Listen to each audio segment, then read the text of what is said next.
राधे राधे भक्तजनों। श्री हरि श्री अक्षय तृतीया का पर्व हिंदू पंचांग के अनुसार वैशाख महीने के शुक्ल पक्ष तृतीया को मनाया जाता है। इस बार यह 30 अप्रैल को मनाया जाएगा। अक्षय तृतीया का दिन विवाह, वाहन खरीदने और सोना आदि खरीदने के लिए बहुत ही शुभ माना गया है। कहा जाता है कि भगवान विष्णु का विवाह इसी दिन हुआ था, यानी अक्षय तृतीया के दिन विवाह करने वाले दंपत्ति माता लक्ष्मी और भगवान विष्णु की जोड़ी की तरह पूरे जीवन भर सुखी और प्रसन्न रहते हैं।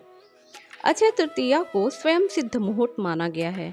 यही कारण है कि लोग धार्मिक अनुष्ठान, गृह प्रवेश, व्यापार, जप तप और पूजा पाठ करने के लिए अक्षय तृतीया के दिन को बहुत शुभ मानते हैं। अक्षय तृतीया की बहुत सारी कथाएं हैं, उनमें से आपके लिए कुछ लाए हैं। अक्षय तृतीया के दिन को अत्यंत शुभ मानने को लेकर कई पौराणिक कथाएं भी हैं। इस दिन के महत्व को और ज्यादा बढ़ा देती हैं। यहाँ हम अक्षय तृतीया से जुड़ी 5 कथाओं के बारे में जानेंगे। पहली कथा है भगवान परशुराम का जन्म दिवस। भगवान विष्णु के 6वें अवतार भगवान परशुराम का जन्म अक्षय तृतीया को ही हुआ था, इसलिए इस दिन को परशुराम जयंती के रूप में भी मनाते हैं। परशुराम महर्षि जमदाग्नि और माता रेणुका देवी के पुत्र थे। उन्होंने अपने पराक्रम के बल से 21 बार पृथ्वी को क्षत्रिय विहीन कर पृथ्वी को ब्राह्मणों को दान कर दी थी। यही वजह है कि अक्षय तृतीया के शुभ दिन भगवान विष्णु की उपासना के साथ परशुराम भगवान जी की भी पूजा की जाती है।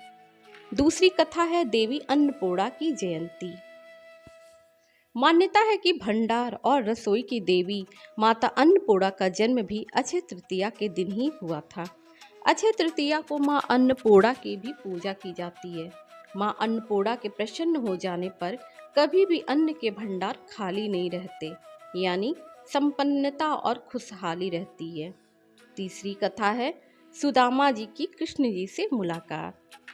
भगवान कृष्ण और उनके परम मित्र सुदामा की कहानी तो जग में विख्यात है।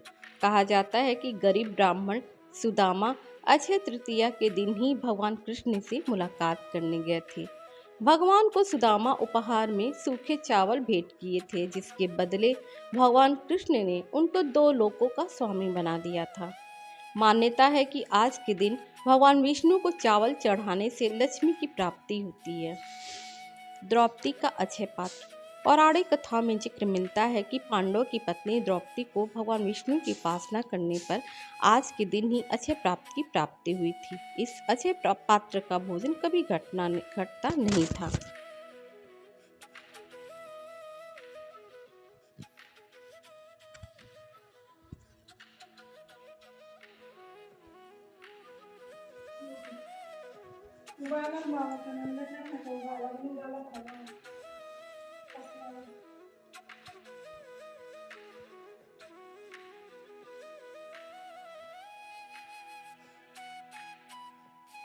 कथाओं के अंतर्गत गंगा जी का पृथ्वी पर अवतरण।